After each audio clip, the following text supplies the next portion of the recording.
에스겔 2장 7절에서 10절 말씀 한 목소리로 한 절씩 교도하겠습니다.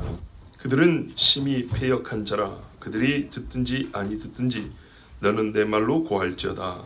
너 인자야, 내가 네게 이르는 말을 듣고 그 패역한 족속같이 패역하지 말고 내 입을 벌리고 내가 네게 주는 것을 먹으라 하시기로. 내가 보니 보라 한 손이 나를 향하여 펴지고 보라 그 안에 두루마리 책이 있더라. 그가 그것을 내 앞에 펴시니 그 안팎에 글이 있는데 그 위에 내가와 내부가 제안의 말이 기록되었더라. 아멘. 오늘 우리가 에스겔 2장 7절에서 10절까지 해서 이 본문을 벌써 한 3번 2장 시작해서부터 한 3번 읽은 것 같은데,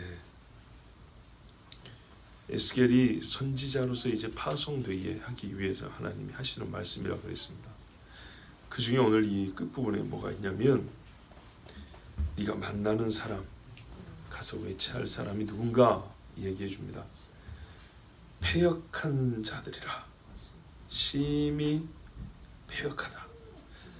이제 우리가 이 패역하다는 말은 썩어버린 마음, 또 거역하는 마음을 말하는 겁니다. 그래서 어떤 번역은 반역적이라 그랬어요. 무관심하는 정도가 아니고요, 패하여 없애고자 한다는 거죠. 하나님의 말씀이 들어오면 그것을 그 속에 들어가면 없어져 버려요. 마치 소용돌이 속에 들어가서 무언가 사물이 없어지는 것처럼 하나님의 말씀을 먹어서 여기서 이렇게 말씀에 싹이 나는 게 아니고 들어가서 없어져 버려요. 그리고 말씀을 없애는 그 악한 마음으로 하나님 말씀에 반대되는 일들을 꾸미고 행하는 거예요. 그런데 여러분, 이런 사람들에게 뭐하러 말씀을 보냅니까? 그러죠. 들을 사람한테 주면 되지. 하나님이 그러잖아요. 패역한 놈들이라 듣든지 아니 듣든지. 안 듣는 경우가 있다는 것뿐만 아니라 실제로는 대부분 안 듣습니다. 근데 안 들을 사람들한테 왜 보내는다는 거죠? 여러분, 듣는다고 다 구원받는 건 아닙니다. 다 구원받기를 원하지만 하나님은 다 구원받지 못하고 다 믿지 않을 줄도 알아요. 그러나 그들도 역시 말씀을 들어야 됩니다. 듣는 기회는 똑같이 줍니다. 다시 한번 말씀드립니다. 여러분, 저 오지에 나는 복음을 들은 적이 없어요. 우리 동네는 교회가 없어요. 그래서 내가 예수를 못 믿은 것은 내 책임이 아니에요. 그렇죠. 그 아이의 책임은 아니라고 할 수 있습니다. 그런데 여러분, 내가 예수를 믿은 것도 꼭 내가 잘해서 그런 건 아니죠. 결국 우리가 좀 크게 나누면 그 아이가 복음을 못 듣는 것은 하나님이 안 들려줘서가 아니고 사람이 안 들려준 겁니다. 그리고 그 앞에 사람이 안 들은 겁니다. 자, 여러분, 우리나라도 보세요. 교회가 적습니까? 목회자가 적습니까? 아니면 예수 믿는 일가 친척이 없는 집이 있을까요? 솔직히 한 달이 건너면 다 있습니다. 그런데 왜 안 믿죠? 보세요. 사람이요, 없어서 안 믿는 게 아니에요. 안 믿는 거예요, 그냥. 굳이 그런 특수 상황을 보지 마시고 일반적인 사람의 마음을 보세요. 자, 우리도 교회가 있었으면 내가 믿었을 건데, 그 정도라면 한국은 100% 다 예수 믿겠네요. 안 그러죠? 예, 이렇게 많은데도 안 믿어요. 믿으라 믿으라 믿으라 말을 해도 안 믿는데, 꼭 그런 특수 상황에만 우리가 생각하고 하나님이 교회가 없으니까 안 믿었고 들을 기회가 없어서 그런 것이지. 그런데 여러분, 그 마을에 최초에 산 사람, 최초에 들어간 그 사람은 어디서 왔을까요? 올라가 보면 노아에서부터 왔겠죠. 노아에서부터 왔는데 안 가르쳤을까요? 가르쳤죠. 자, 보세요. 산호의 패역함이, 노아가 술 취하고 자빠져 있었어요. 그 아들 함이 와서 흉을 봤어요. 근데 노아가 저주를 냈죠. 누구를요? 가나안. 가나안은 누굽니까? 함의 큰아들입니다. 가나안 땅, 그러죠. 함의 큰아들이 거기서 자리 잡고 살았습니다. 그래서 가나안 땅입니다. 가나안은 저주를 받아. 그때 가나안이 태어났다는 얘기죠. 그러니까는 홍수 바로 그 다음에가 아니고 몇 년 지난 겁니다. 그러면 몇 년이 지났다 하더라도 그 아이가 몇 살이나 먹었겠어요? 얼마 안 먹었습니다. 장사의 할아버지한테 저주할 만한 그런 나이가 아닙니다 아직. 근데 그 조그만 아이인데도 불구하고 노아가 예언을 해버렸습니다. 저주인데 예언이었습니다. 왜 그러냐? 함 때문이었죠. 함 때문이었는데 가나안 안에 그 함의 악한 영이, 그 영성이 들어있었어요. 그래서 이 아이의 장래를 보지 않아도 이 아이는 저주받을 만하고, 또한 이 아비의 행실로 말미암아, 여러분 복도 아버지로부터 아들까지 주잖아요. 이거 좀 켜주세요. 불 좀 켜주세요. 그런 것처럼 그 자녀 안에 악하고 더러운 것들이 들어있었기 때문에 노아가 이제 저주한 겁니다. 자, 그래서 예를 들어서 이제 그런 집에서 아이고 나는 노아 할아버지 그 참 불편하더라. 자, 그러고 나와버렸어요. 그래가지고 아무도 없는데 혼자 집을 짓고 살기 시작했어요. 그 동네 일단의 무리가 모였어요. 자, 그래서 거기는 하나님 없이 시작을 했어요. 자, 그러면 5대 10대 손들이 하나님을 알지 못한 것은 누구 때문이죠? 하나님 때문입니까? 아니죠. 근데 대개 오지랖 데가 그렇게 시작된 거죠. 네. 거기 사람이 살고 있습니다. 최초에 산 사람들, 처음 산 사람들, 그들은 다른 데서 왔을 거란 말이죠. 그 다른 데서 오는 거는 성경을 보면 노아에서부터 온 겁니다. 들었을 거예요. 알았을 거예요. 듣기 싫어서 왔건, 오면서 잊어버렸건, 아니면 거기 와서 살면서 사람 속에는 계속 우상을 만들어내지 않습니까? 우상으로 바꿨고, 그 이후의 자녀들은 바꿔버린 우상이 좋아서 계속 그렇게 내려간 겁니다. 정말 안타까운 거는 저 장신대의 그 유명한 신학교에 선교학 교수조차도 여러분 선교 왜 하죠? 바로 이 패역한 백성들이 예수 믿고 구원받으라고 하는 거 아닙니까? 딱 한마디로 말하면 그거잖아요. 그래서 내 목을 거는 거죠. 목숨이니까 목을 거는 거지 돈 몇 푼 때문에 목을 걸어요? 아니죠. 그런데 지옥이 있습니다 하니까 불만을 갖더라고요. 와. 그래가지고 제가 반문을 했죠. 그럼 교수님, 예수님이 왜 오셨습니까? 선교학 교수예요. 예수님 왜 오셨죠?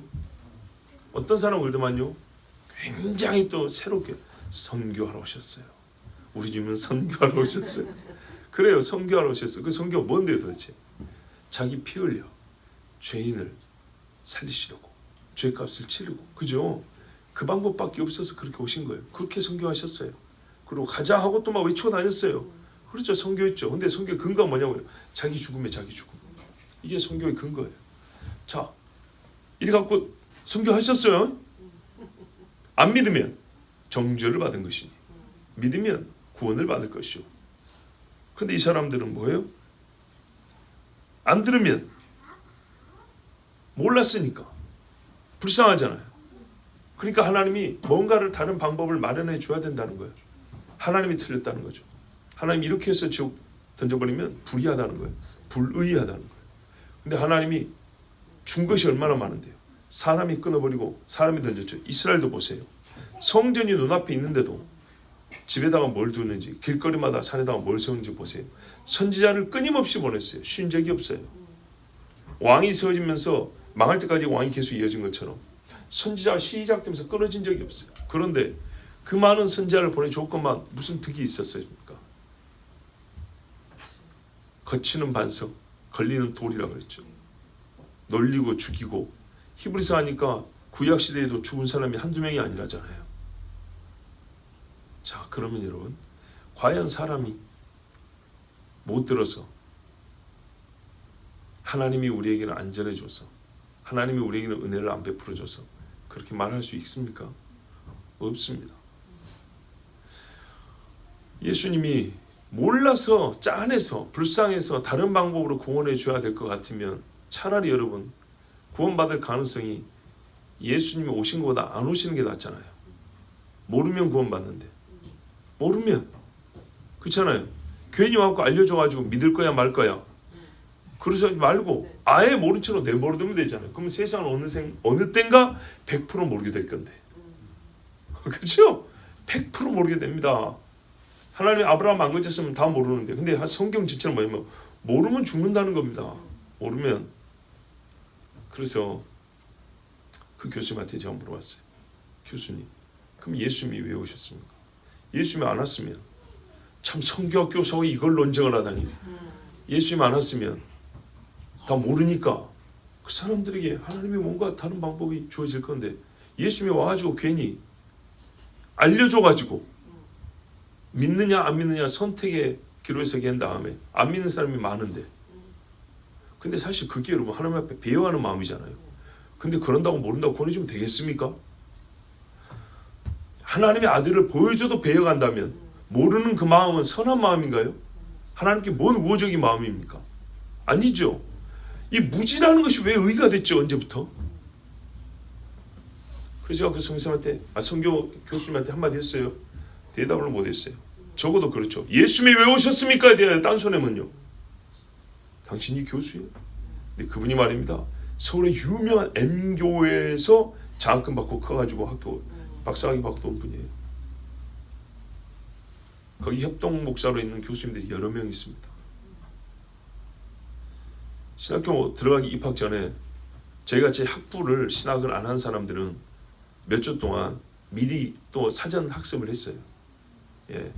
근데 그 중에 역시 아니나 다를까 이 아이가 또 나왔어요. 이거는 제가 나중에 논문 쓸 때이고 입학하기 전에 이거 여러분 다 한 번씩 들은 이야기인데 새롭게 들리죠. 그래서 제가 하는 겁니다. 근데 말입니다. 교수님 앞에 있는데 그때 조직신학 교수님인 건데 학생 중에 3분의 2가 비신학교 출신이에요. 한 200명 모인 거예요. 뭔 얘기했을까요? 예수 그리스도를 듣지 못한 사람들 어떻게 됩니까? 한국식으로 말하면 이순신 장군 천국 갑니까? 지옥 갑니까? 뭐 이런 거죠. 구국의 영웅 이순신 뭐 이런 건데 그럼 여러분 일본에는 구국의 영웅이 없을까요? 지금 우크라이나와 러시아 싸우는데 양쪽 다 있어요.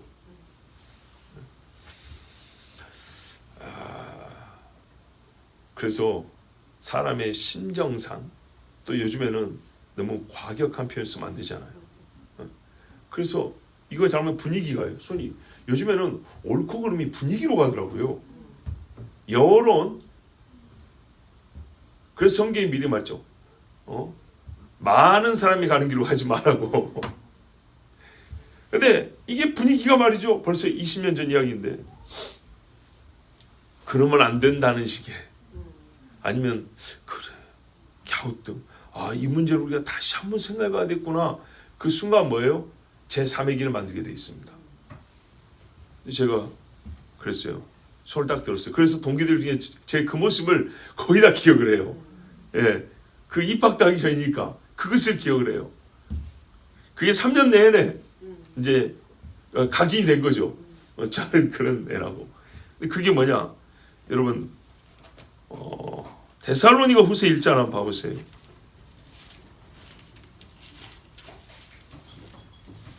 데살로니가 후서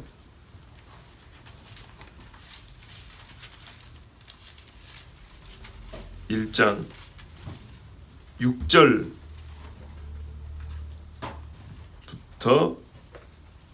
9절까지 같이 읽습니다. 신약 334쪽쯤에 있는데요. 데살로니가 후서 1장 6절에서 9절.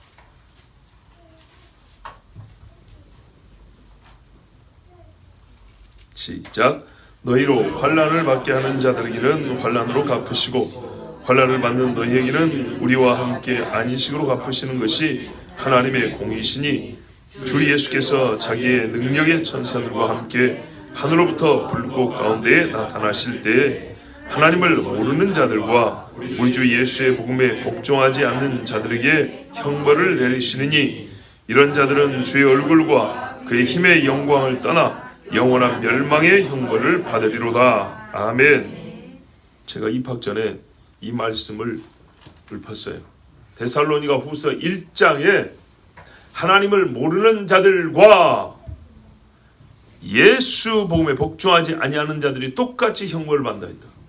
하나님을 모르는 자들, 원인은 어떻게 됐든지 간에 모른다. 그런데 원인이 나와 있지 않지만 하나님은 공의로우신 분이 그 원인은 누가 제공했겠느냐? 사람이다.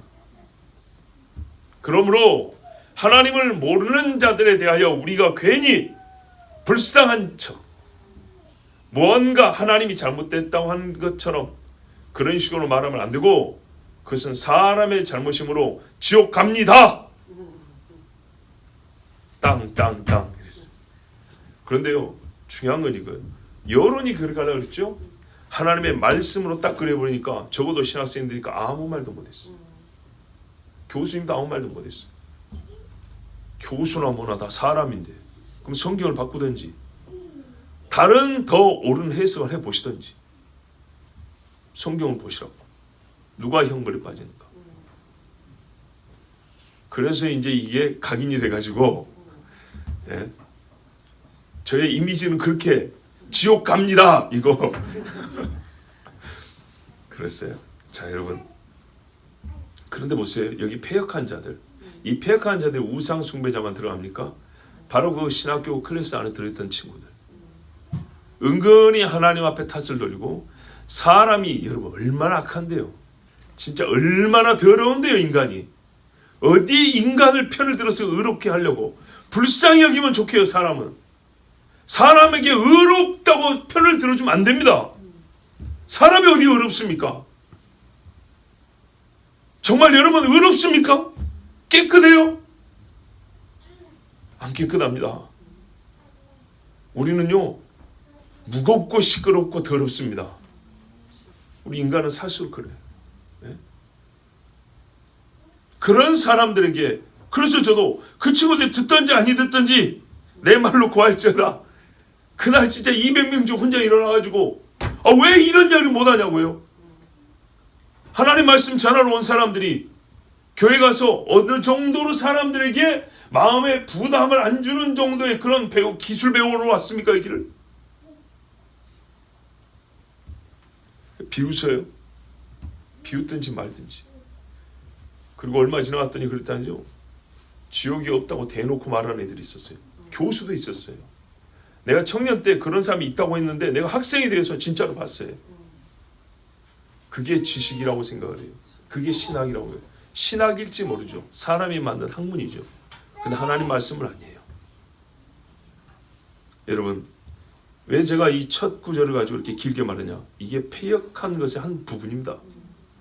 심히 패역하여 세상에 신학교 안에서도 목회자들도 신학자들도 하나님 말씀 고지것대로 안 듣습니다. 그래서 듣든지 아니 듣든지, 진짜 안 듣는 인간들이 그 인간들이에요. 정말 안 들어요. 그래서 저희 아버지가 그러더라고요. 저희 아버지가 2번 정도 얘기하신 건데, 엊그저께 와서도 그래요. 저희 고향 동네 여수에, 참 이렇게 말하면 그러지만은 교회를 진짜 파수어버린 목사님들이 몇 분 있습니다. 1000명 되는 교회를 100명도 안 되게 그냥 갈아부리는 분이 몇 분 있습니다. 그런데 목사 장로들끼리 모이면, 노예 같은 데 하면 이제 좀 허물없는 사람들끼리 반 농담식으로 얘기하잖아요. 뭐라 하는지 압니까? 세상 사람들이 이런 농담 하더만요, 천당 위에 분당 있다고. 참. 그런데 믿는 사람들이 뭐라 하는지 압니까? 장로님, 우리 아버지한테 그러더래요. 장로님, 요새는 하나님도 목사를 무서워해요. 하나님이 목사를 무서워한대요. 장로 무서워한다는 목사는 들어봐도 하나님이 목사를 무서워한대요. 왜 그러냐 했더니, 이렇게 하도 하나님의 교회를 지 마음대로 해가지고 박살내버리니까. 성경대로 하려는 게 아니라, 진짜 여러분 진짜 중요한 거예요. 자기가 경험했던 교회, 경험한 하나님이 아니에요. 자기가 이전에 사역했던 교회, 그 사역의 패턴과 사역의 스타일을 가지고 자기가 새로 부임한 교회에서 그거를 꼭 해보려고 해요. 그리고 자기 재능과 기능, 자기 능력에 하고 싶은 거 있고 자기가 할 수 있다는 게 있었어요. 꼭 그것을 지돈 들여가지고 다른 데서 하면 될 거를 교인과 성도를 대상으로 실험하듯이 해보려고 그래요. 되든지 안 되든지 하나님의 말씀 되느라고 세워놨더니 그거 하면 될 거를 우리 교회는 뭐 해보시다. 안 하면 또 이거 해봅시다 저거 해봅시다 하는데 다 쓸데없는 것들이에요. 쓸데없는 것들. 제가 지난 월요일 밤에 주일 밤에 전주에서 제 친구가 축하한다고 별도로 올라왔어요. 고등학교 2학년 때부터 찬양 선교한다고 교제했던 친구들 벌써 이제 30년째입니다.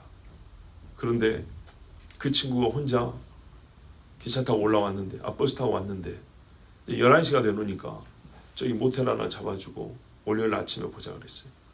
월요일 날 이제 만나서 점심 먹는데 그 교회 1000명이에요. 1000명. 1000명이 넘는다. 1000명이 넘어요. 주일날 1000명이 넘어요. 주일 오후에는요. 제 기억이 맞으면 한 200명. 금요기도에 없어요. 근데 5월 엄청나게 바쁘대요. 매월 바쁘대요. 매월. 뭐하냐? 행사한대요. 매월 행사한대요. 매월 행사하면 주일 오후에는 200명 나오는데 행사는 500명, 600명 막 나온대요. 그 사람들 왜 그러죠? 교회에서 밥 주죠. 좋은데 구경시켜주죠. 게임 해주죠. 상품 주죠. 애기들 데리고 놀이공원 가려면 돈 드는데 교회에서 해주죠. 그러면 그 중에 여러분 자기 밥값이라도 내고 다니는 성도가 몇 명 될까요? 헌금 많이 하는 사람들 헌금으로 그 사람들은 노는 거예요. 교회에서. 교회가 노는데요. 그런데 여러분 봐보세요. 사람의 인식이 어떤가? 다음에서는 어떻게 할 거예요? 행사 결산할죠. 그때 인원이 몇 명 왔다. 인원이 몇 명. 그거면 잘한 줄 알아요. 우리가 교회가 하나님 일한다고 생각해요. 하나님 일하고 굉장히 우리 교회는 활동적이고 은혜가 있는 교회라. 왜? 상품 받아가면서 요가는 사람 못 있겠어요. 교회에서 주는 밥 먹고 가면서 애기들 이쁘다고 하면서 교회에서 선물 주는데 거기다 대놓고 교회가 잘못됐다고 하면서 혀청하는 사람 어디 있겠냐고요. 웃으며 가지. 그죠? 분위기는 좋죠. 그러니까 그 분위기에서 어떻게 해요? 재직회나 당회보고 할 때는 이번에 재정을 얼마 드는데 사람들이 얼마 와서 참 좋다고 했습니다. 이걸로 끝나는 거예요. 기도는요? 없어요. 그래서 너희 교회 이야기에 기도가 없어요. 예배가 없어요. 여러분 그거는 구청에서 해줄 수 있는 겁니다. 구청에서 동사무소에서 합해보면 한 달에 한 번씩 행사 다 있습니다. 가서 추천만 잘해도 가전제품 한두 개 걷어올 수 있고 회비 안 내고 가갖고도 밥도 먹고 올 수 있습니다. 근데 그것을 교회가 하는 거예요. 헌금 많이 하는 사람들의 헌금으로 헌금도 안 하고 예수도 모르고 그냥 문화생활로 교회 오는 사람들 만족시켜 주는 거예요. 그런데 헌금 많이 하고 기도 많이 하는 사람들도 죄송하지만 눈이 좀 어두워가지고 그 많은 사람들이 와서 잘 먹었습니다. 재밌습니다 하고 지나가면 교회가 할 일 했다고 생각해요. 교회가 굉장히 활동적이고 교회가 역동적이고 교회가 사람들이 북적북적한다고 생각을 해요. 과연 그래서요. 주님 앞에 딱 섰을 때 칭찬 들을 수 있다고 생각하십니까? 이스라엘의 종교 행사는 많았어요. 문화 행사도 많았어요. 그대로 갈수록 소위 축제라는 거 많습니다. 그런데요. 하나님이 기뻐할 만한 일은 몇 번이나 됐을까요? 성전에서 제사를 해도 하나님이 안 받는다 그랬어요. 죄가 많아서. 그런데 그 죄인들이 회개할 기회를 얻지 못합니다. 여러분 제가 옛날에는 여러분에게 히브리서를 좀 제발 들으십시오 했습니다. 근데 여러분 거의 안 듣는 줄 압니다. 알아요. 알지만 내가 또 이야기합니다. 에베소서를 좀 들으세요. 왜 다른 설교는 안 하고 히브리서나 에베소서나 갈라디아서 같은 거 들어하냐? 여러분 성경이요. 봐보세요. 스토리로 된 것들은 이야기가 길어요. 이 많은 이야기에 핵심이 한두 개 들어있어요. 근데요. 교회는요. 그 많은 역사와 여러 가지 사건들을 압축하여 단어 하나에다가 진리를 놨어요. 단어 하나에다가. 컴퓨터 압축 파일 들어가면은 이거 풀면 이렇게 확 풀리는 것처럼 단어 하나에 심하고 광대한 게 들어있기 때문에 교리 설교는 분량이 많아지는 겁니다. 시간도 길어지고 단어 하나를 가지고 하루 또 하나를 가지고 하루 한 문구를 가지고 하루 이렇게 하는 겁니다. 그래서 옛날에 히브리서도 한 절을 가지고 4번 설교를 해보고 그랬어요. 마찬가지예요. 지금 에베소서 1장 7절에 아직 안 끝났습니다. 7절만 5번 설교합니다. 그런데 여러분 새벽에 우리 기도 좀 합시다 그래도 잘 안 나오고 그러더니 그거 집에 있으면서 좀 듣는 거는 그거 어렵습니까? 여러분 이제 진짜로 한번 다시 생각해 보세요. 우리가 말에 책임을 져야 됩니다. 여러분이 저한테 위임을 해줬습니다. 하나님 우리 교회 여러분 쓴 쪽지에도 한인관 목사가 우리 교회 위임 목사한테 감사합니다 그랬습니다. 거기에 걸맞는 여러분의 모습을 보고 싶습니다. 우리가 양심적으로 말해서 저보다 훌륭한 목사도 많은데 나보다 설교 못하지만 유명 목사도 많아요. 별로 하나님 말씀 강력하지도 않고 내용도 별론데 유명해가지고 우리가 진짜 현실적으로 말해볼까요? 나 이렇게 똑같이 설교도 교인 10만 명이면 개떡 같은 설교도 100만 명씩 들어요. 교인이 10만 명이면 반드시 그래요. 간혹 진짜 교인도 없는데 훌륭한 목사님들이 있어가지고 많이 듣는 사람도 있어요. 그런데 보통은 어떻게 해요? 큰 교회 목사 설교 많이 들어요. 큰 교회 목사. 그러면 큰 교회 있는 목사는 다 잘났냐? 다 훌륭하냐? 천만의 말씀. 그런데 우리가 그래 바로 손이 가요. 이게 인간이라는 거예요. 사람. 근데 진짜로 여러분 생각해 보세요. 우리 액면가루 보자고요. 액면가루. 음식을 먹을 때도 가격은 싸도 음식이 참 좋더라는 데 있죠. 예, 액면가 그대로 보자고요. 하나님의 말씀에 대하여 들을 때 우리 양심이 알잖아요. 그래 저렇게 들어야지, 저렇게 전해야지, 저게 하나님 말씀이지 알잖아요. 그런데요, 여러분 눈앞에 서 있는 이 교회는, 이 목사는 작죠. 진짜로 여러분, 진짜로 우리가 상상이지만, 이제는 진짜 상상이지만 여러분이 저를 놔줬고 나도 여러분을 떠나서 진짜 세상 말로 운 좋게, 아니 하나님이 인도하셔서 내가 3,000명 되는 교회에 딱 갖다 섰다 칩시다. 강단도 이만하고, 예? 저 멀리서부터 아멘하고 성가대가 100명씩 서갖고 있는 그런 데서 아 하면 소리가 빵 터지는 이런 데 가지고 저도 힘있게 할렐루야 이러면서 소리가 냅시다. 그럼 여러분 딱 오산이 교회 기도원 것 같을 겁니다. 근데요, 그 사람이 여기 똑같이 서 있습니다. 여러분, 우리가 서로에게 행사와 예식을 넘어서 이제 마음이 좀 더 가까워져야 되지 않겠습니까? 오래 사귀어서 정이 붙은 거 말고요. 정 붙은 게 말고 하나님 말씀으로 가까워져야 됩니다. 아 하면 아 하고 말씀으로 대답이 나올 수 있을 정도가 돼야 됩니다. 정말 이스라엘에 보세요. 선지자를 수백 명을 보내줬습니다. 그런데 그 선지자의 입에 딱 맞는 같은 말을 하는 사람, 그 말을 듣는 귀를 가진 사람은 얼마나 적었는지. 이게 현실이에요. 나는 통계도 안 하고 설문조사 안 하고 어떻게 자꾸 현실을 말해요. 성경이 보이지 않아요. 성경이. 홍해를 걷는 사람들도 이러고 예루살렘 성전을 가진 사람도 있고 세상에서 제일 좋고 제일 크고 제일 아름다운 유일한 성전을 가진 그것도 엉망진창이잖아요. 저 여의도 순봉 같은 예배당이 없고 사랑의 같은 예배당이 없고 명소형 같은 예배당이 없어서 못하는 게 아니고 있어도 소용없다고 말입니다. 예루살렘은 그보다 훨씬 아름다웠어요. 근데 거기다도 우상을 세웁니다. 우리 그런 거 좀 이제 따지지 맙시다. 예? 나도 여러분에게 안 따지고 여기 여러분과 함께 있지 않습니까? 예? 사람 수가 중요한 게 아니고 자리가 중요한 게 아니고 뭐 명성이 중요한 게 아니고 하나님이 가라하면 가고 아니라면 아니고 이게 얼마나 중요한지 아십니까? 내가 20살 때 듣는 설교가 있어요. 21살 때. 저기 여러분 우리 학원사님 미용실 옆에 청량리 중앙교회 아시죠? 청량리 중앙교회 임택진 목사님이라고 있었어요. 옛날 이분이 존경받는 어른이에요. 1970년대 70년대까지 굉장히 존경받는 어른인데 총회장도 하셨어요. 옛날에 청량리 중학교에 유명합니다. 저희가 알기로는 청량리 시장 상인들이 돈 모아가지고 진짜 그 가난한 사람들이 거기서 돈 모아가지고 세운 게 청량리 중학교예요. 근데 거기 싸워가지고 갈라졌잖아요. 그래도 그냥 싸운 줄 아십니까? 그 목사님이 좀 교만해갖고 그랬어요. 제가 알기로는 그래요. 뭐 다른 내막도 있겠죠. 자, 그런데 그래 싸우고 갈라지면서 마지막에 서로 밥에 먹고 헤어졌다 그랬어요. 네, 서로 밥 차려서 떠먹이 주면서 울면서 헤어졌다 했어요. 근데 하여튼간에 그게 목사님이 외국 유학까지 갔다 왔는데 제가 만나봤는데 교만하십시다. 네, 교만기가 좀 있어요. 어쨌든간에 그런데 말입니다. 옛날에 그 선배 목사님이 얼마나 훌륭했냐. 그래서요 오란 데가 많았어요. 근데 그 목사님이 뭐라 하는지 압니까? 교인들이 막 울면서 그랬어요. 옛날 이야기입니다. 목사님 어디서 어떻게 하면 가실래요? 막 물어봤대요. 그러니까 그 임택진 목사님이 뭐라 하냐면 청량리 시장 아닙니까? 그래서 시장 사람들이 듣기 좋게 비유로 말했대요. 나는 소시장의 소가 아니요 그랬대요. 소시장의 소는 간 많이 부른 사람이 끌고 가는 거예요. 나는 하나님의 종이지 소가 아닙니다. 이렇게 대답했어요. 거기는 제법 큰 교회도 하지만은 그런데도 불구하고 그랬어요. 나는 그분의 입장이 나하고 똑같다는 얘기 아니에요. 무슨 말이냐면 사상을 얘기하는 거예요. 21살 때 제가 청년이고 신학교 갈 생각도 없을 때예요. 그런데 그 21살 때 청년 때 그분에 관한 일화를 어느 목사님의 설교를 통해 들었어요. 거기서 큰 목사님이에요. 그 교회에서 젊을 때 큰 목사님. 그래서 자기 교회 그 목사님 이야기를 들었다는 거예요.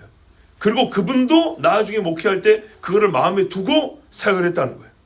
근데 저는 목회할 생각도 없었던 때인데 설교 때 그 말씀을 듣고 그게 마음에 들어와 있었어요. 그리고 제가 목회 사역하면서 한 번도 그 말씀을 어긴 적이 없습니다. 요즘에는 여러분 일주일에 한 번 오는데 사례비를 거의 150만 원, 200만 원 달라고 합니다. 일주일에 한 번 오는데 소위 단가로 하면 나보다 훨씬 비싸요. 몸값이. 생각을 해보세요. 거기다가 장학금은 전액 달라 합니다. 그럼 얼마입니까 도대체? 이게 교육전도사들의 생각입니다. 교회에 돈 쓰기 힘쓰기 싫습니다. 교인들한테 야단 듣고 불편함 얻기 싫습니다. 그런 썩어 빠진 정신을 갖고 있습니다.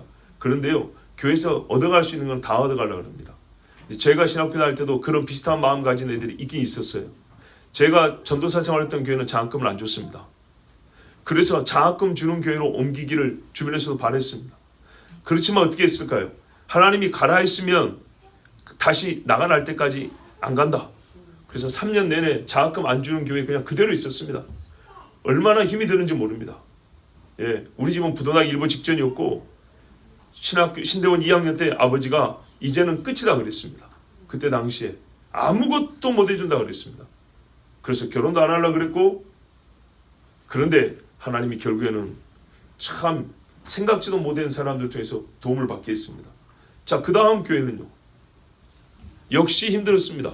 그런데 하나님 은혜로 사역도 잘 되고 계속 올라갔습니다. 그래서요, 거기 좀 있으면 교회에서 개척시켜준다 그랬고, 저번에 온 그 목사님이 저한테 개척시킨다 2번이나 얘기했어요. 예, 그런데 아닙니다 그랬어요. 아직 저는 어립니다. 그리고 사례비도 교회가 계속 잘 되니까 계속 올라갔어요. 그런데 말입니다. 그 좋은 시절에 최고로 피크일 때 하나님, 저는 다른 또 하나님 정하신 뜻이 있어서 젊은이들 양육을 가겠습니다. 그게 저기 회기동의 교회란 말이죠. 거기 갈 때는 어떻게 했냐? 거의 전에 있던 교회에 있었으면 받았을 사례비 80만 원 이상 깎고 내려갔어요.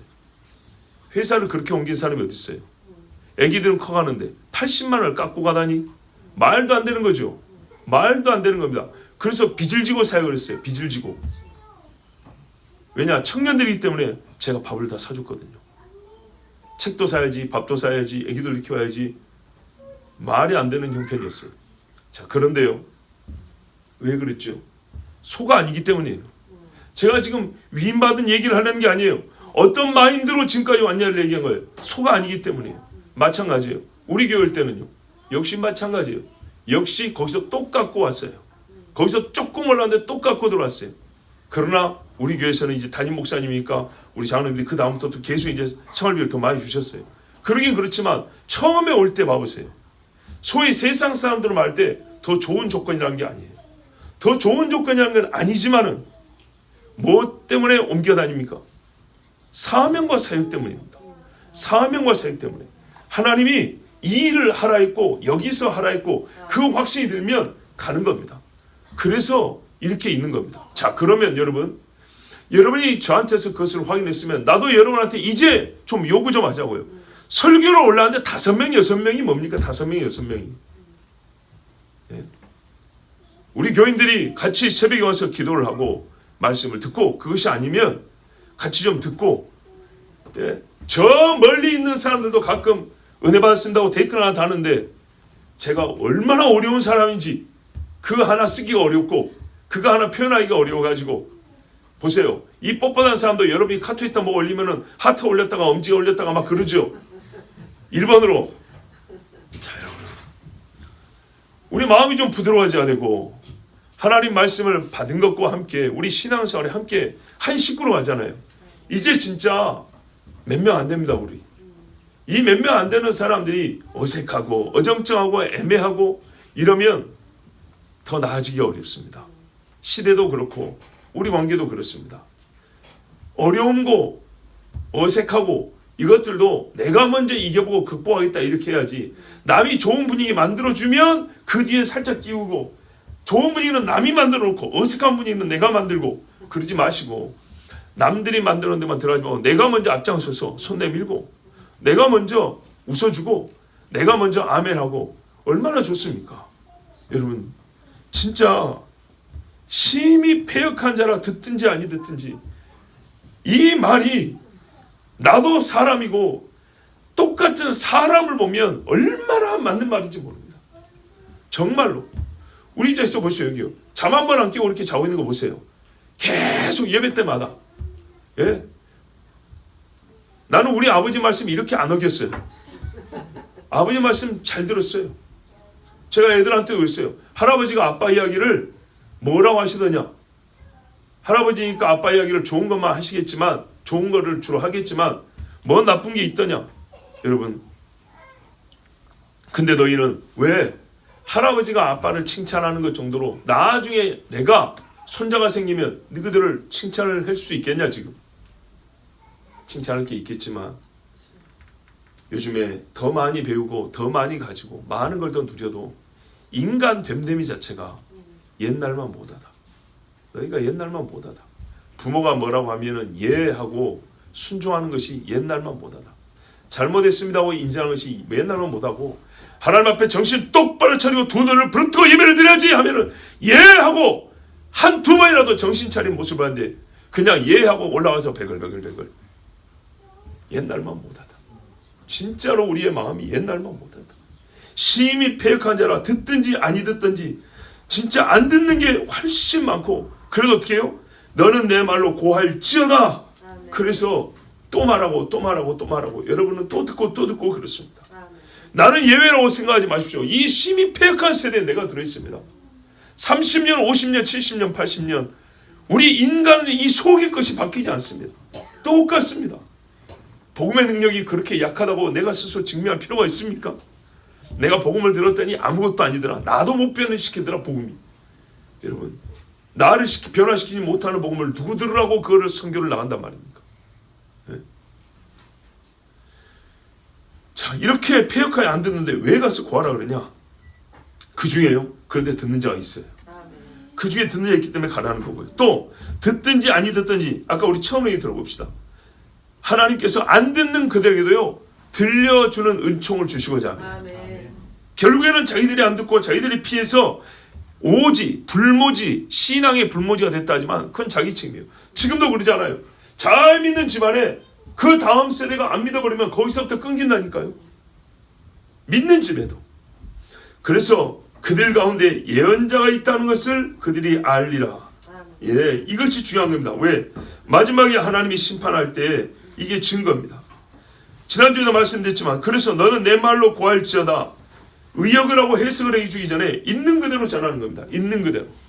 하나님 말씀 있는 그대로 받은 그대로. 하나님이 너희는 심히 패역한 족속이라 하더라 하면 여호와께서 가라사대 너희는 심히 패역한 족속이라 그대로 말하는 겁니다.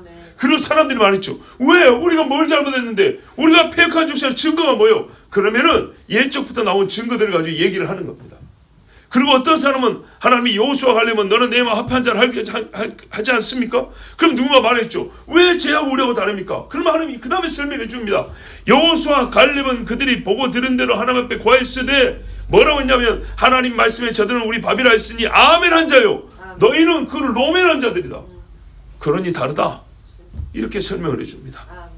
여러분이 저에게 준 이 기념패예요. 굉장히 자랑스럽습니다. 제가 첫 교회 빼고 두 번째 교회, 세 번째 교회에서 그 다음 교회로 옮길 때마다 사역했던 청년들이 저의 추천사를 써줬습니다. 추천사를 써서 액자 같은 데 담아줬습니다. 그거를 두 번째 교회에서 들고 세 번째 교회로 왔습니다. 세 번째 교회에서 들고 여러분 앞에 왔습니다. 제가 장로님들께는 보여드린 걸로 기억하는데 그 아이들이 청년들이 써준 글입니다. 그런데 첫 번째 회개에서도 제 기억에 남는 거는 마지막 회에 제가 중고등부를 맡았어요. 근데 중고등부를 맡았는데 중학교 3학년 여자애들한테 3명이 또래 이렇게 친한 애들인데 걔들한테 주보를 맡겼어요. 너희가 주보를 한번 만들어봐라. 그러면서 설교를 듣고 요약을 해서 너희가 올려봐라 그랬어요. 근데 애들이 믿음이 없는 애들이에요. 믿음이 없는 애들인데 저를 잘 따르길래 주보를 만들어보라 하고 설교 요약을 돌아가면서 해가지고 올리라고 했더니 세상에 그렇게 잘할 수가 없어요. 그런데 나중에 그 중학교 애들 말 무지하게 안 듣습니다. 예? 수련회 간다고 버스 타는데 고속도로에서요 버스 밖으로 음료수 던져버리고 저번에 말씀드렸죠. 남의 차 이거 떨어져가지고 차 세우고 난리가 났습니다. 아 진짜 정신없는 놈들입니다. 그런데 말이죠. 그런 애들도 사회 말고 나올 때 마지막에 편지 썼는데 잘못해서 그 조그만 중학생 애들이 전도사님 하나님의 말씀을 지금처럼 이렇게 전해주시고 이렇게 한 거예요. 그 말씀 구르기들이. 그러니까 가는 교회들 많아. 여러분도 저한테 그 귀한 기념표를 주셨어요. 거기에 여러분이 쓴 말을 그날은 사실은 별 경황이 없더라고요. 그리고 전도사님이 엄청나게 마음에 들고 엄청 잘 썼다고 막 그러고 나 기대를 이만큼 했잖아요. 근데 막상 읽는데 너무 짧은 거예요. 아, 더 길어야 되는 거 아닌가? 그래서 나는 내용이 이만할 줄 알았어요. 이제 하여튼 끝나고 다시 보니까 내용이 짧은 내용이 아니었어요. 그 상황이 그러니까 이게 금방 지나 짧게 들렸지 폐가 가득하게 글자가 써져 있었어요. 그 중에 여러분 남는 게 비느하스가 남는 비느하스. 참 이거는 깊게 생각하고 정말 저를 정말 높여주는 표현 중에 하나가 비느하스 이야기였어요. 비느하스가 어땠습니까? 여호와의 열심을 와서 걔는 사람 죽인 것밖에 없어요. 살인자예요, 살인자. 그걸로 유명한 사람이라고요. 나중에 이제 제사장이 됐지만, 근데 여러분이 내가 한 말이 아니에요. 여러분이 그랬어요. 근데 그 말은 곧 필요하다는 얘기했죠. 하나님 앞에 거역하는 세대를 찔러버리고, 진짜 하나님 그 열심으로 이 세대하고 정반대되는 일을 그 세대 사람들 다 휩쓸어 왔는데, 여러분 그것을 감히 저한테 말이죠. 제가 감당할 수 없는 그 위대한 인물을 저에게 이렇게 저를 비유하면서 빗대면서 그 사람 비느하스를 써줬어요. 뿐만 아니라 또 있지만은 비느하스가 참 이렇게 마음에 남았어요. 이거는 쓰기가 쉬운 이야기가 아닌데 그렇잖아요. 봐보세요. 비느하스하고 뭐 남는 게 있어요 이제 또. 갈렙은 한 2개 남죠. 정탐하고 왔을 때 하나 남고 그 다음에 이산지를 내게 주셔서 남죠. 굉장히 소망적이잖아요. 그 자체가 막 앞에 막 장래가 창창 뻗어나는 막 그런 느낌이잖아요. 갈렙 같은 경우는 여호수아도 그렇잖아요. 막 느헤미야 하면은 막 이제 막 교회를 한 3개 세울 것 같잖아요. 근데 비느하스는 찔러 죽였다는 거예요. 훌륭하긴 훌륭한데 유명한 사건이 그거예요. 네. 이왕이면 유명한 사건 중에 조금 그래도 빛깔이 좀 좋은 걸로 하면 좋은데 여기는 이거 뭐죠? 피 뭐라 하던데. 하여튼 이거 피잖아요, 피. 와. 그래서 쓰기 어려운 편인데 누구를 칭찬하고 싶어도 정말 쉽게 예를 들 수 있는 인물이 아닌데 그 인물을 들어줬어요. 그게 여러분이 지금까지 저를 봐온 저의 모습의 어떤 한 부분이라는 거죠. 정말 감사했어요. 그렇게 인정해서 너무 감사하고. 자, 그러니까 이제 나 그대로 간다 이 말입니다. 조심하십시오. 찔러버리니까. 자, 근데 완전 폐역해야 찔르지 안 그러면 안 찔립니다. 피가 뿜어져 나와야 될 정도로의 사람들. 거기는 썩은 피는 나와야 되는 거죠. 자, 그래서 8절을 보세요. 인자야 내가 너에게 이르는 말을 듣고 그 폐역한 하나님이 또 이야기해요. 그 폐역한 족속까지 폐역하지 말고 이 부분이 중요합니다. 자, 선지자는 안 폐역하냐? 300 몇십 명이 미가 하나하고 붙었어요. 폐역한 선지자들이죠. 하나님이 에스겔도 폐역할 줄 안다니까요. 사도 바울이 뭐라 그랬습니까? 아직 안 끝났어. 좀만 기다려. 사도 바울이 그랬어요. 남을 구원한 후에 나도 망할까? 그죠? 나는 구원을 못 받을까 두렵다 그랬죠? 여러분 저희 아버지가 이번에도 와서 그랬어요. 목사라도 별거냐? 나는 이런 말 해주신 아버지 너무 감사합니다. 봐보세요. 이제부터 열심히 하고 어쩌고 이제 큰 교회 되고 이런 이야기는 이번에 와서 한마디도 안 해주셨어요. 그런 이야기는 없고 밥 먹고 나서 하신 말씀이 이 세대 이야기하면서 목사라고 별거냐. 하나님 앞에 서면 목사가 뭐고 무슨 소용이냐? 이게 해주고 가신 말씀이에요. 참, 실제로 그래요, 여러분. 아까 말씀드렸죠. 목사 자식 중에도 기도 안 하는 자식들이 많습니다. 하나님 앞에 기도하지 않고 밥 먹고 부끄러워하고 나는 아버지가 믿는 예수 안 믿겠다고. 여러분 누구 아시죠? 옥시성을 가지고 유명한 사람 있잖아요. 옥시옷으로 되는 분. 그분의 아들. 그분의 아들이 한 10년 전부터 아버지를 그냥 밟고 다니잖아요. 옥하는 목사가 얼마나 훌륭합니까? 나는 진짜 존경하는 분입니다. 진짜 훌륭한 목사님입니다. 미안하지만 요즘 설교 잘한다는 분들 비교가 안 돼요. 예? 요즘에 유튜브에서 돌아다니는 분들 요즘같이 유튜브 시대였으면 그분은 진짜로 날개가 달렸을 거예요. 잽도 안 돼요. 잽도 안 돼요. 어디 비길 때가 아니에요. 근데 그 훌륭한 목사님인데 그분의 아들이 지금 뭐하고 다닙니까? 하나님을 부인하고 다니죠. 부인하다 뿐입니까? 하나님을 그냥 아주 그냥 세상에 마귀같이 하나님을 만들고 다니지 않습니까? 사무엘의 자식들은 벨리알의 자식이라 그렇게도 나오는 겁니다.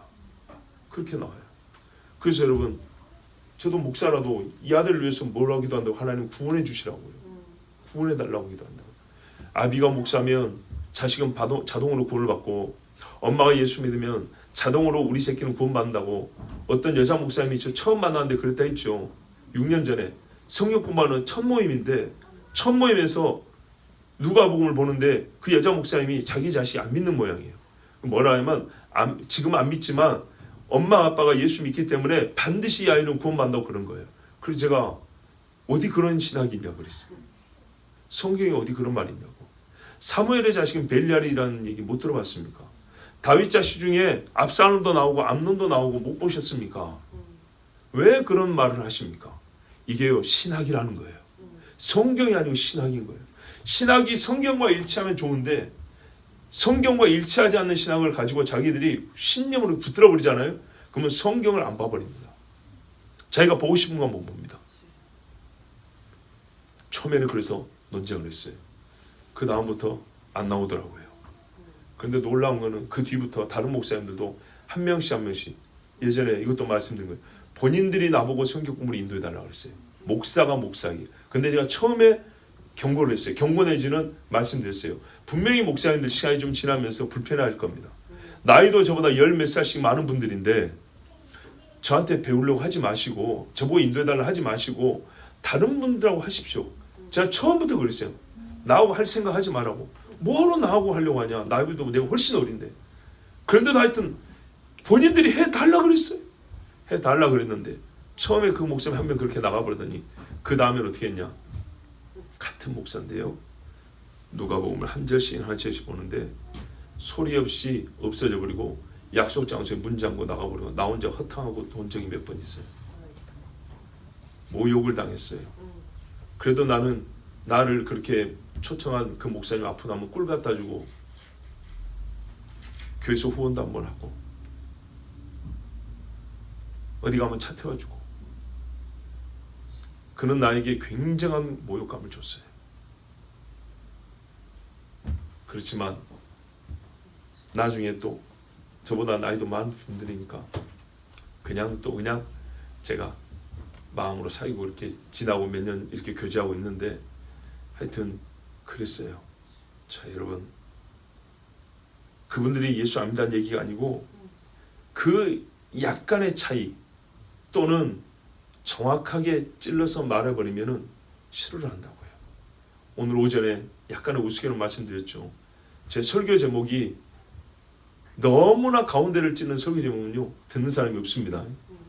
예, 보통 잘 안 듣지만 그래도 좀 듣는 사람들이 조금 호기심이 끌릴 만한 설교 제목이나 아니면 영적으로 조금 뜨거운 설교 제목 느낌이 그러면 잘 들어요. 그런데 진짜로 회개하라 막 죄 이렇게 나와버리면 확 줄어버립니다.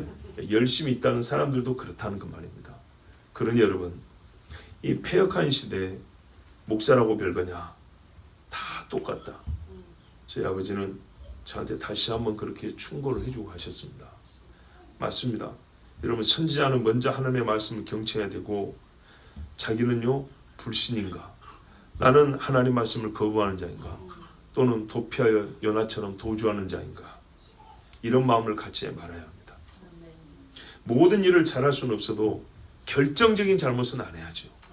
그죠? 돌이킬 수 있는 정도의 잘못이 해야지. 폐역하여 썩어서 자기가 죽어버리면 누구를 살릴 수 있겠습니까? 의심을 가지고 일하거나 불순종을 섞는다거나 사람의 품에 안기려고 한다. 그거는 그 선지자는 즉시로 썩어가기 시작한 것이고 거짓말쟁이가 되어버립니다. 이사야 50장에 보면, 제가 예전부터 참 좋아하는 말씀인데 뭐하냐면 학자의 혀를 주셨다 그랬어요. 학자들의 혀를 주사 곤고한 자를 말로 어떻게 도와줄 줄 알게 하시고 아침마다 깨우치시되 나의 귀를 깨우치사 학자들같이 알아듣게 하신도다. 그리고 이사야 50장 5절에 이제 내려가면 주 여호와께서 나의 귀를 여셨으므로 내가 거역하지도 아니하며 뒤로 물러가지도 아니하며 거역하지도 아니하며 뒤로 물러가지도 아니하며. 이게 선지자예요. 나를 때리는 자들이 내 등을 맡기며 나의 수염을 뽑는 자들이 나의 뺨을 맡기며. 바로 이게 예수님이죠. 그러니까 예수님의 사역이 선지자적 사역이고 선지자는 예수님처럼 사역한다는 얘기입니다. 모욕과 침뱉음을 당해도 내 얼굴을 가리지 아니하였느니라.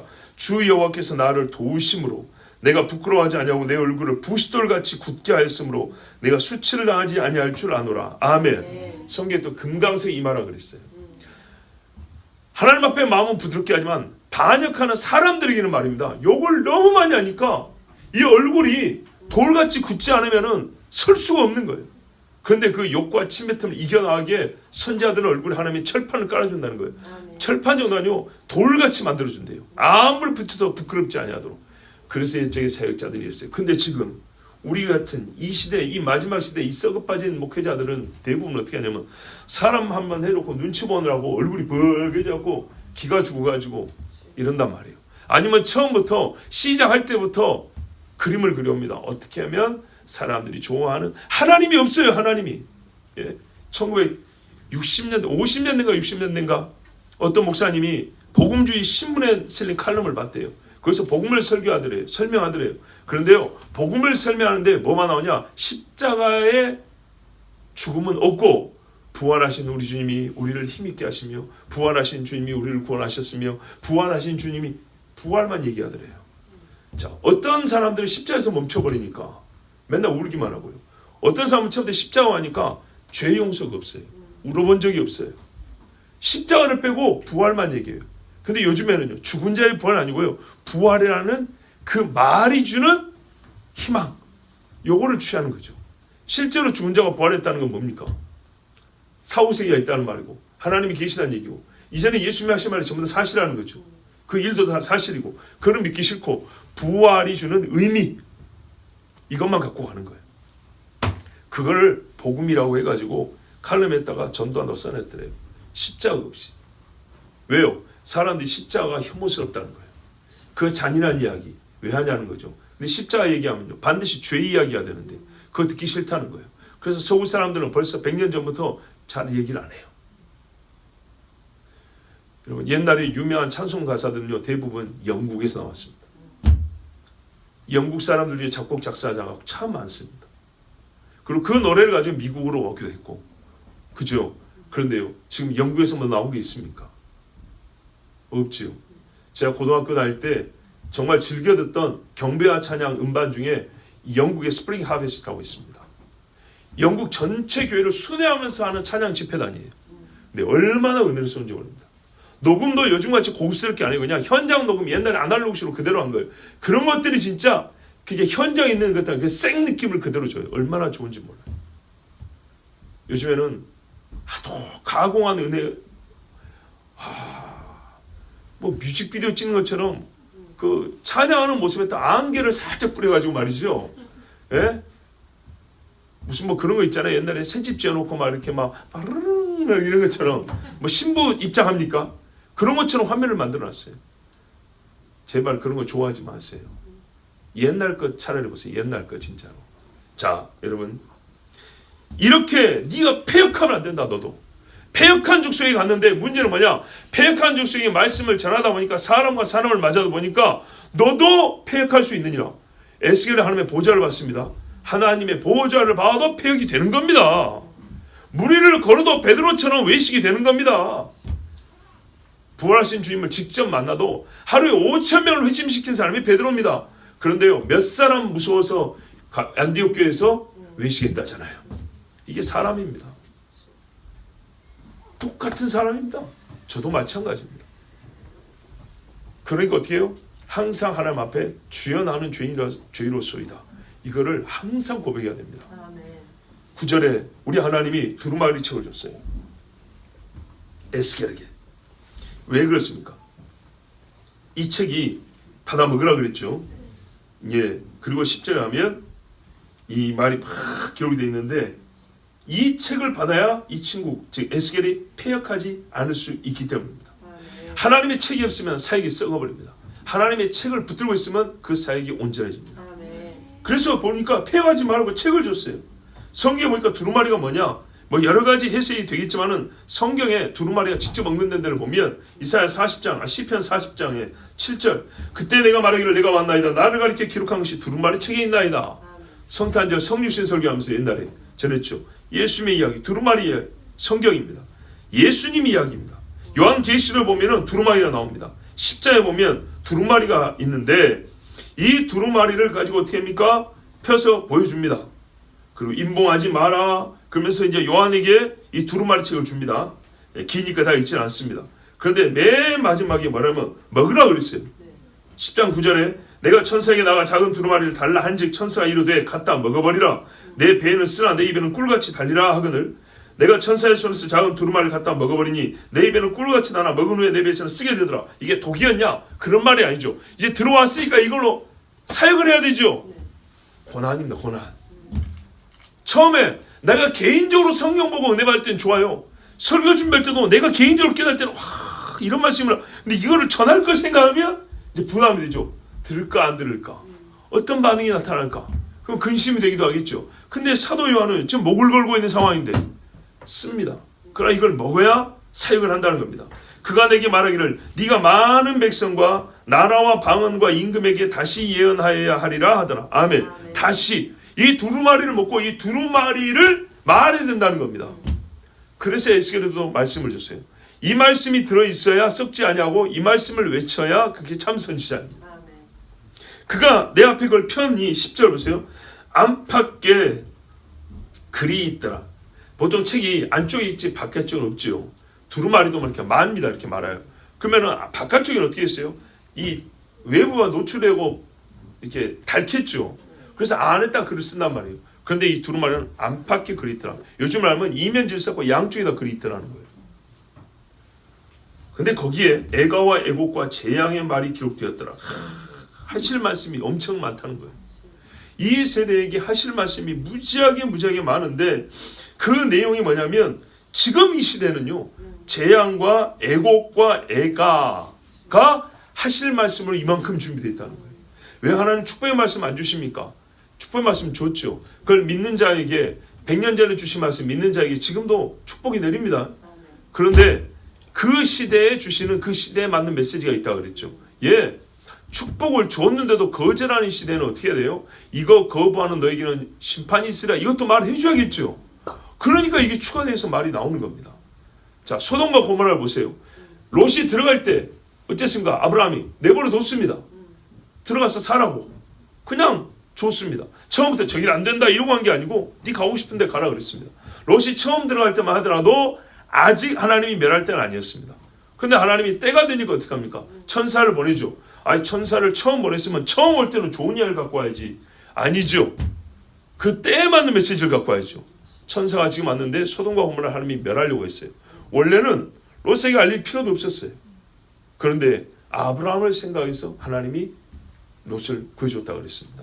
자, 이쪽 저쪽 사람이요 보고 싶으면 한쪽만 봅니다. 그런데 하나님이요 애가 심판의 말씀 슬픔의 노래도 보지 않는 이가 없도록 빼놓고 못 보게 양쪽을 다 기록해라 그랬어요. 여러분 성경을 갖고 있으면요 나는 이쪽만 좋더라. 이러면 안 됩니다. 그래? 나는 저쪽이 좋던데? 너는 보수구나. 나는 진보구나. 이러면 안 됩니다. 하나님 말씀 다 받는 겁니다. 사도가, 선지자가 하나님의 말씀이 덮여있는 사람, 지배받는 사람이 참 선지자입니다. 내용은 이렇습니다. 재앙이라 그랬죠. 앞으로 이스라엘과 유다가 겪을 일들입니다. 물론 이스라엘은 이미 없어졌습니다. 유다가 망하기 직전입니다. 에스겔은 먼저 포로로 끌려와서 몇 년 앞서 포로 생활했습니다.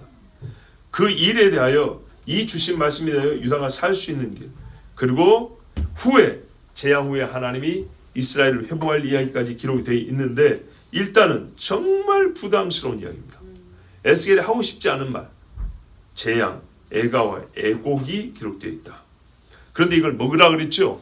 먹으면 어떻게 합니까? 우리 이제 음식물 섭취를 생각해 보세요. 음식물 하면 내 몸이 되어버리죠. 예, 화석은 석화된 걸 화석이라고 합니다. 말을 뒤집으면 의미가 확실해집니다. 돌이 된 겁니다. 생물이 돌이 된 거. 돌이 스며들어 버린 거예요. 살 속으로. 그리고 그 모양 그대로 돌 모양이 만들어진 걸 화석이라고 합니다. 석화, 돌화된 거를 화석이라고 해요. 자, 그런데 우리 몸에 하나님의 말씀이 들어와서 에스겔이라는 사람의 본질을 형성해 버리는 것. 이것이 바로 말씀을 먹는 겁니다. 사도 요한도 그렇고 제자들도 그랬습니다. 받아 먹으라 그랬습니다. 하나님 말씀이 내 속을 만들고 움직이게 하고 하나님 말씀과 분리되어 살 수 없는 사람이 되어야 됩니다. 그리고 에스겔은 뭐라고 하냐면 인자라 그랬습니다. 그냥 사람의 아들이라는 뜻이 아니고요. 훗날에 메시아 예수님에 대한 호칭으로서 거의 예수님의 예표적 사역을 해야 될 사람으로서 이 사람은 인자라고 불렸습니다. 여러분, 이게 선지자입니다. 정말 힘들지만은 참으로 영광스러운 직분이 선지자의 직분입니다.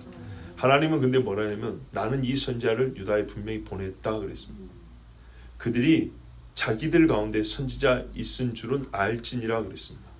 이것이 그들의 받은 복이었고 동시에 훗날에 그들의 정죄의 근거가 됩니다. 여러분, 이 설교할 때 저에게도 부담이 있다고 그랬습니다. 괜히 이 선지자 있은 줄을 알지라가 꼭 내가 여러분 앞에 그런 사람이니까 내가 그런 줄 알라고 한 것처럼 그렇지는 않습니다. 그러나 완전히 그렇지 않은 것도 아닙니다. 왜냐? 지금은 선지자가 없습니다. 선지자의 말을 전할 사람이 필요하죠. 그래서 선지자의 말을 전할 사람은 오늘 똑같은 메시지입니다. 똑같은 말씀을 전할 자로서 세워져 있기 때문에 저는 선지자는 아니지만은 여러분은 저를 선지자 비슷하게 생각해 줘야 됩니다. 저는 선지자는 아니지만 나는 사명을 감당할 때 나는 선지자적 사명을 감당한다. 이렇게 하고 사명을 감당해야 이 말씀을 전하든지 말든지 하죠. 그죠? 신학교를 부르기는 선지동산이라고 합니다. 뭐라고 불러요? 선지동산. 선지자를 기르는 동산이라고 해요. 아니 목회동산이라고 그러지. 건방지게 선지동산이 뭐예요? 선지동산이. 자기들이 선지자예요. 그런데요. 본인들도 선지동산이라고 그러고요. 일반 성도님들도 신학교를 와서 기도할 때는 하나님 아버지 이 선지동산에 이 많은 신학생들과 하나님의 종들 이렇게 기도한단 말이에요. 교수들도요. 선지동산으로 같이 불러요. 그러니까요. 선지자는 못 되어도 선지자의 영성과 심령은 가지고 있어야 되고 또 우리 성도님들도 마찬가지로 그런 식의 마음을 가지고 목회자들을 대해야 됩니다. 그렇다면 판단의 기준이 겁니다. 과연 저 목회자는 선지자적 심령과 선지자적 말씀을 전하느냐? 이걸 봐야 돼요. 그리고 본인도 마찬가지입니다. 우리가 선지동산, 정지동산 하면서 누가 무시하면 되게 기분 나빠하면서 정말로 옛날에 선지자들과 같은 그런 사역을 감당하는 사람입니다. 이걸 봐야겠죠. 그렇지 아니하면요. 하나님 앞에 왔을 때 너는 패역한 종이라 이렇게 책망을 받거나 지옥입니다. 그렇지 아니하면 너희는 내가 분명히 선지자적 사명을 가진 자를 보내줬는데 듣지 아니하였도다. 옛날에 유다와 이스라엘의 망한 자들과 똑같다. 이렇게 하나님 앞에 역시 책망을 받고 믿지 않는 자는 구원을 못 받습니다. 그러므로 여러분 정말 우리 이 시대에 다른 건 몰라도요. 하나님 앞에 마음을 깨끗하게 하고 정말 있는 그대로 들으십시다. 예, 나는 여러분이 이 많은 설교를 들어주신 것에 대해서 감사해요. 어떤 은퇴한 목사님이 그랬대요. 사람이 많으나 적으나 교회가 어쩌나 저쩌나 목사가 설교할 수 있는 기회가 있다는 게 얼마나 감사한지. 은퇴하고 나니까 설교할 기회도 없고 해달라는 데도 없고 유명한 분들은 계속 불려다니죠. 큰 교회 출신은 불려다닙니다. 그래서 큰 교회가 좋은가 봐요. 은퇴하고도 갈 데가 많아. 근데 보통의 목사님들은 진짜 집안에 앉아 있어야 됩니다. 그래서 옛날에 설교할 때가 좋다 그랬어요. 저는 그 점에 있어서 얼마나 감사한지 모릅니다. 정말로 감사해요. 옛날에 5년치 설교보다 지금 한 달 설교가 한 두어 달 설교가 더 많을 겁니다. 그렇게 설교를 많이 할 수 있어서 제 자신이 하나님의 말씀을 많이 봐서 너무 감사하고, 그리고 지금 이번에 위임 앞두고 여러분이 많은 사랑을 주셨는데 저희 가정 예배 드리는데 저희 아들이 그랬어요. 교회가 이렇게 참 좋은 것들을 많이 해주셨는데 잘 보세요. 애기 마음이 어쨌는가? 솔직히 처음에는 그냥 당연하다고 생각했어요. 그랬어요. 아이인데도 그랬어요. 아이인데도 10년 이상 있었는데 그러면 교회가 이 정도는 해줘야 되는 거 아닌가 하고 애도 그렇게 생각을 했대요. 그런데요, 하나님의 은혜는 거기서 멈추는 게 아니죠. 하나님께서 말씀을 주셨는데 그랬어요. 그러면서 시편 70편인가 몇 편 말씀을 펴더라고요. 여호와께 감사라 하면서 그 한마디를 딱 읽으면서 뭐냐면 하나님께서 주신 마음은 정말 하나님이 교회를 통하여 우리에게 주신 은혜가 있고 교회가 준 선물에 대하여 감사해야 된다. 이렇게 철부지지만 말입니다. 또 한편으로 이렇게 뛰어나다니까요. 내가 지금 경험하고 있는 일에 대하여 이 감정조차도요, 하나님이 주시는 마음에 의해서, 말씀에 의해서 생각을 어떻게 끌고 와야 될 것인가에 대하여서 하나님의 말씀을 읽어보는데 그 말씀을 딱 보는 순간 내가 잘못 생각했구나. 하나님이 주신 은혜고 감사를 해야 되는 거구나 하면서 고백을 했어요. 그래서 나는 감사합니다. 우리 가족은 감사해야 합니다. 그랬어요. 아멘. 맞다. 정말 하나님 앞에 감사해야 된다. 또한 하나님이 교회를 통하여 주신 이 은혜를 감사해야 된다.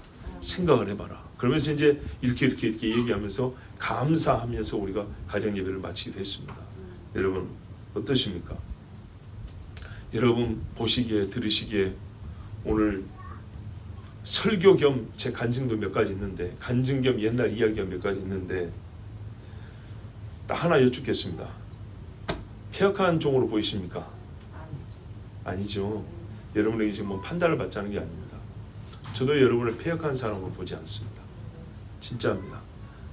그러므로 우리가 이 폐역한 세대에서 그들을 본받지 않냐고 하나님이 에스겔에게 너는 폐역한 자가 되지 마라 그랬어요. 아닌데 마라 그랬단 말이죠. 그러므로 우리의 마음을 계속 지키기 위하여 오늘까지 읽은 말씀을 잘 기억하시고 정말로 하나님의 말씀을 먹으셔서 이 말씀이 내 본질을 형성하기를, 말씀으로부터 나의 모든 것이 빚어져 나오기를 우리 주님 앞에 간구하여야겠습니다. 우리 이 시간에 함께 기도합니다.